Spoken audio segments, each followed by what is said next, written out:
What's new with OnePlus 11 and what's up with the new Hasselblad camera?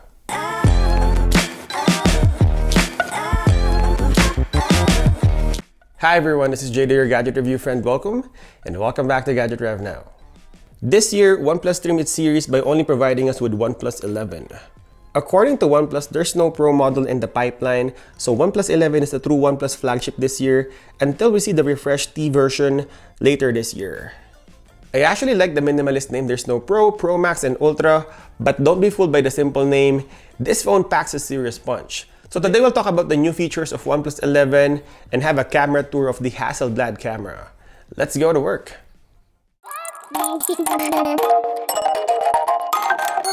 First, I talk about all the features of OnePlus 11, but if you'd like to see the camera tour, I will leave the timestamp on the description below.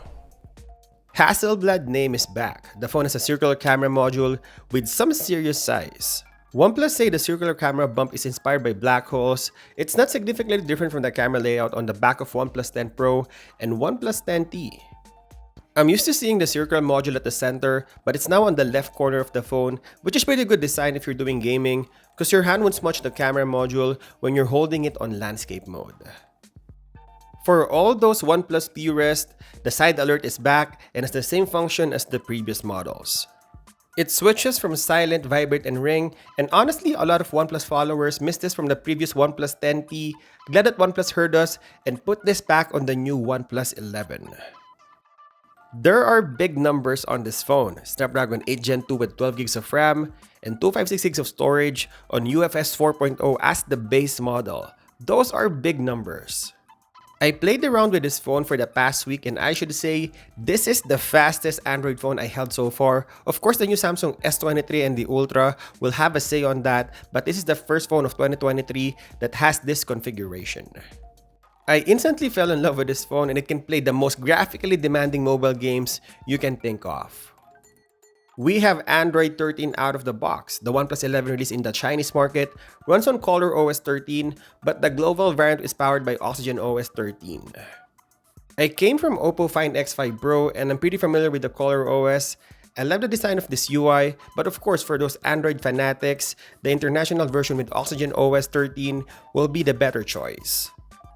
ColorOS 13 is based on Android 13, so you would see all the security features and the aesthetic design of the new Android 13. It boasts the new aquamorphic design, and you can see this with their new wallpaper pre-installed. It also has some neat updates on the home screen. You can change the folder size and expand it, and you have the emoji, which is your own emoji on your always-on display. There's also a slight upgrade on the screen with the LTPO3 AMOLED from the previous LTPO2. There's not much of a difference, to be honest. It's the same 1 billion colors with 120Hz and max brightness of 1300 nits. The screen is also curved with a selfie punch hole on the upper left corner of the screen. The phone once again features a Hasselblad branded triple camera setup at the back, which include a Sony IMX890 50 megapixel primary sensor, a Sony IMX581 48 megapixel ultra wide, and a Sony IMX709 32 megapixel sensor for DSLR quality portrait shots. The OnePlus 11 black hole camera bump is also said to include a 13-channel multispectral light color identifying sensor, fancy, which according to OnePlus will help the phone handle different photography scenarios. The selfie are handled by a 16 megapixel f2.4 sensor, same as what we have on OnePlus 10T. The Chinese variant of OnePlus 11 also packs 5000 mAh battery with a support for 100 watts charging. The 5000 mAh battery is the same as what we have on last year's flagship, but the charging speed is up from the maximum 80 watts on the OnePlus 10 Pro. It is not as fast as the 150 watts charging offered on OnePlus 10T, but it is significantly better than many other Samsung and Apple flagships with painfully slow charging speed. So that's all the new features of OnePlus 11. Now let's have a tour of the new Hasselblad camera.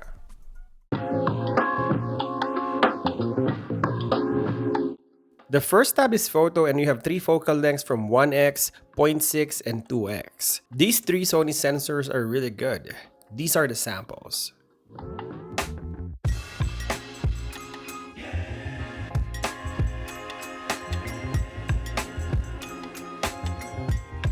You have the predefined picture mode like high resolution, HDR, and macro. You can change the aspect ratio from full 16:9, 4x3, and 1x1. You have the AI scene enhancement, which detects the scene and adjusts the color and picture profile of the image. And lastly, you can change the flash from automatic, on, off, and fill light. On the left, you have the different kind of filters, and each of them has different white balance, colors, and saturation.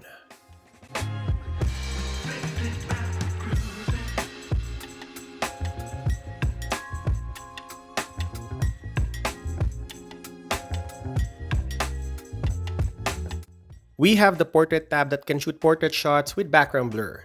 You have retouch that smoothens and whitens the skin from 0 to 100. And you also have the filters from the photo tab.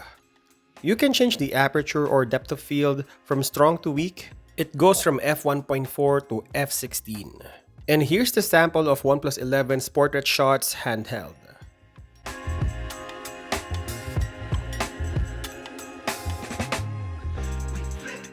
Next is night shots, and these Hasselblad cameras can shoot on any sensors. All three focal lengths can shoot on low light situations. You have the aspect ratio. On the left, you have full, 16:9, 4:3, and 1:1. You can also set the timer, and for longer exposure, you can set this on a tripod.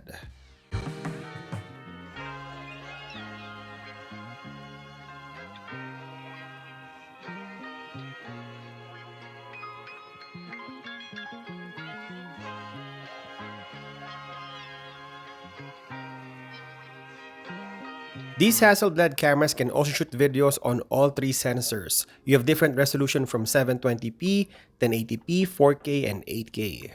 The 8K video recording can only shoot up to 24 FPS. The video stabilization function will only work on 1x and 0.6 on 1080p. Here are the sample videos from both the selfie and the rear camera. This is the selfie video camera of OnePlus 11, 1080p at 30 FPS with stabilization on. How's the performance of the camera? Now, this is the field of view without the image stabilization. It is wider because when you use stabilization on the selfie camera, it will punch in. And this is the rear camera, the Hasselblad camera, 4K 30 FPS using the main sensor. It's a little tricky using the ultra wide lens because it's only available on 1080p. For 4K, you can only use the 1x or 2x. And this is the 8K video recording, 24 FPS. Sadly, it's only limited on 24 FPS. I wish there's a 30 FPS for content creators like me. I think one of the strongest features of the 4K video recording of OnePlus 11 is low light. Although it's noisy, it's not grainy or mushy. And as you can see, the video recording is acceptable. And while we're doing the low light test, might as well check the 8K video recording of OnePlus 11.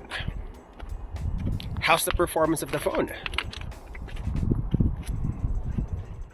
And lastly, under the More tab, let's focus on the movie feature. Movie is actually the pro mode of OnePlus 11 where you can change the camera values and also shoot using log. So later in post, you can change the colors of your videos. Here's the regular video.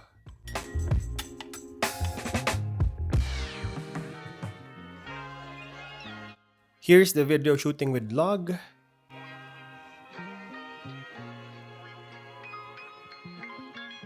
And after we color graded.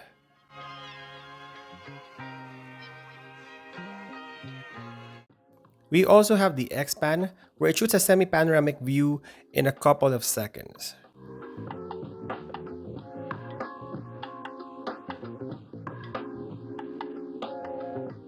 And the Pro mode, where you can actually save the photos on JPEG, RAW, and RAW+. We also have tons of cool features in the More tab. Some of them are useful and some of them are gimmicky, and I will leave that for you to play with. So these are the new features and the Hasselblad camera of the new OnePlus 11. I think there are enough features and camera tricks for you to consider this phone, but I would like to know if the new features and powerful Hasselblad cameras can sway you to upgrade from an older phones, or even moving from a Samsung or iPhones to OnePlus 11, the competition. I would be interested and curious to know your thoughts on this. Shout me out on the comment section below. And there you go, hope you enjoyed this video. I'll continue to compare this phone in our channel, maybe the iPhone 14 Pro, the Pixel 7 Pro, and the new Samsung S23, so stay tuned. And as always, thank you guys for watching, and I'll see you in the next one.